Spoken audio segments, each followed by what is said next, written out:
अगर भाग्य पहले से तय नहीं है तो किसी व्यक्ति के साथ कोई दुर्घटना क्यों हो जाती है? क्यों कोई व्यक्ति जन्म के साथ ही अपंग पैदा होता है?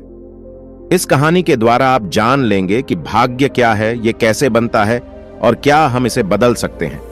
एक बार की बात है, पहाड़ों के बीच बसे एक छोटे से गांव में एक कवि नाम का युवा भिक्षु रहता था। कभी अपने गहरे ज्ञान और दयालु स्वभाव के लिए जाना जाता था। दूर दूर से लोग उसके पास आते थे और उसका मार्गदर्शन प्राप्त करते थे। one दिन अर्जुन नाम का एक परेशान युवक कवि के पास आया और बोला, मैं अपने जीवन के संघर्षों से परेशान हो चुका हूं। एक समस्या खत्म नहीं होती, नहीं, दूसरी समस्या पैदा हो जाती है। भिक्षु कवि अर्जुन से कहते हैं, पहले तुम आराम से बैठ जाओ, फिर बताओ। अर्जुन कहता है, जीवन में आराम ही तो नहीं है मुनिवर। पता नहीं मेरे भाग्य में क्या लिखा है जो मुझे इतना दुख मिल रहा है। मैंने तो किसी का बुरा नहीं करा, फिर मेरे साथ ऐसा क्यों? भिक्षु कवि कहते हैं, मैं तुम्हें एक छोटी सी कहानी सुनाता हूं। एक समय की बात है, किसी राज्य में एक बहुत शक्तिशाली धनुर्वेद था। वह अपनी धनुर्विद्या के लिए जाना जाता था। उसका बड़रहा मान सम्मान था। चाहे लक्ष्य कितना भी दूर या कठिन क्यों ना हो, वह आसानी से लक्ष्य को भेद सकता था। उसका कौशल आदित्य था। कोई भी उसकी बराबरी पर नहीं था, परंतु इतना सब होने के बाद भी उसका मन अशांत था। one दिन वह धनुर्वेद अपने ही राज्य के एक वृद्ध तपस्वी के पास गया और उसने उनसे पूछा कि मेरे भाग्य में ऐसा क्या लिखा है कि मुझे सुख मिलता ही नहीं। मेरे जीवन में दुख ही दुख है। उन तपस्वी ने मुस्कुराकर कहा, मैं तुम्हारी समस्या का समाधान अभी कर देता हूं। तपस्वी ने जमीन पर एक लक्ष्य बनाया और उस तीरंदाज से कहा कि तुम आकाश में तीर चलाओ और तीर वापस मुड़कर इस लक्ष्य पर लगना चाहिए। तीरंदाज ने ऐसा ही करा। तीर कमान से निकला और आकाश में ऊपर जाता चला गया। बहुत ऊपर जाने के बाद सिर मुड़ा और वापस गिरने लगा। तीर जब जमीन पर गिरा तो लक्ष्य से दूर गिरा। उन तपस्वी ने उस धनुर्वेद से पूछा, यह तीर लक्ष्य से दूर क्यों गिरा? क्या तुम मुझे बता सकते हो? तीरंदाज ने कहा, हवाओं के कारण। उन तपस्वी ने पूछा, क्या हवाओं ने ऐसा जानबूझकर करा? क्या हवाओं का उद्देश्य की दिशा बदलना था? धनुर्वेद ने कहा, नहीं, यह तो अपने आप हुआ। यदि मेरे भीतर और कौशल होता तो मैं इन हवाओं को चीरते हुए लक्ष्य पर तीर को गिरा सकता था। उन तपस्वी ने कहा, ठीक इसी तरह तुम्हारे जीवन में अभी जो कुछ भी घट रहा है वो इसलिए नहीं घट रहा है कि किसी ने तुम्हारा भाग्य लिख रखा है, बल्कि इसलिए घट रहा है कि तुम्हारे भीतर अभी वह कौशल नहीं है कि तुम वो घटवा सको जो तुम कटवाना चाहते हो। बाहरी परिस्थितियों के कारण तुम्हारा जीवन प्रभावित होता है। यह एक सत्य है। तुम अपने कौशल के द्वारा उस प्रभाव को कम या खत्म कर सकते हो। किसी व्यक्ति को भाग्य की याद कब आती है? जब जीवन में दुख आता है। जीवन में दुख क्यों आता है?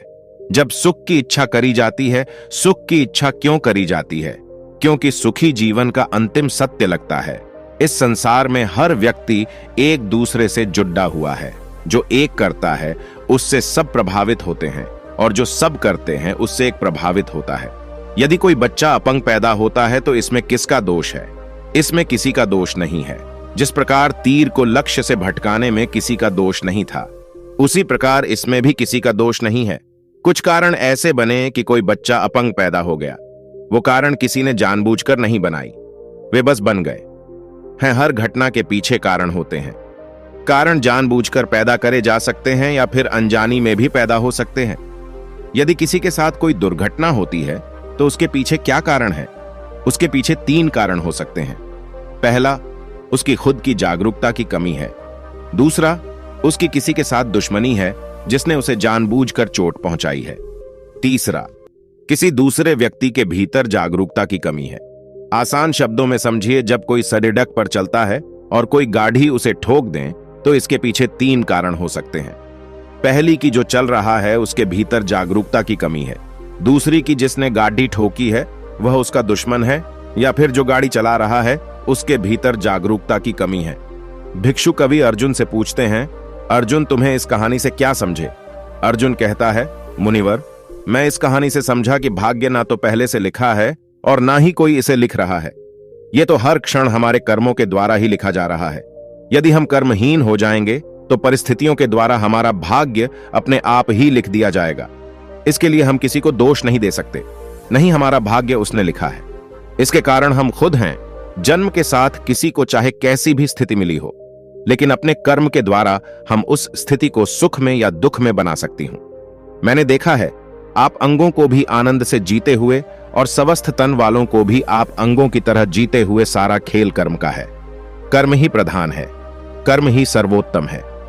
कर्म के द्वारा ही भाग्य को लिखा जा सकता है और कर्म के द्वारा ही भाग्य को बदला जा सकता है। भिक्षु कवि कहते हैं, तुम्हें समझ आ गया है, एक बात और याद रखो, भाग्य के बारे में बहुत सारी धारणाएं हैं और ये धारणाएं दे कौन रहा है? ये धारणाएं इंसान ही इंसान को दिए जा रहा है। कोई किसी धारणा पर विश्वास करता है और कोई किसी धारणा पर।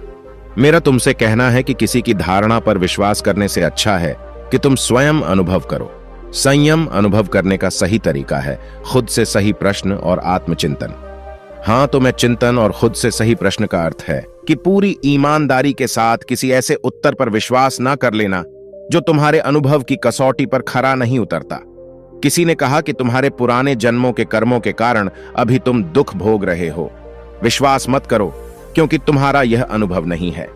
विश्वास किस बात पे करो कि तुम्हारे कर्म तुम्हारे दुख को समाप्त कर सकते हैं। इसे ऐसे समझो कि यदि कोई निर्धन है और निर्धनता के कारण उसके जीवन में दुख है, तो क्या वह धन कमाकर अपने निर्धनता के दुख को समाप्त नहीं कर सकता? कर सकता है। इसी को अनुभव करना कहते हैं। कोई भी स्थिति किसी का भाग्य नहीं होती। निष्क्रियता किसी स्थिति को किसी का भाग्य बना देती है। इस वीडियो में बस इतना ही। अगर वीडियो पसंद आई हो तो वीडियो को लाइक करें और चैनल को सब्सक्राइब करें। कमेंट बॉक्स में बताएं आपको वीडियो कैसी लगी। धन्यवाद।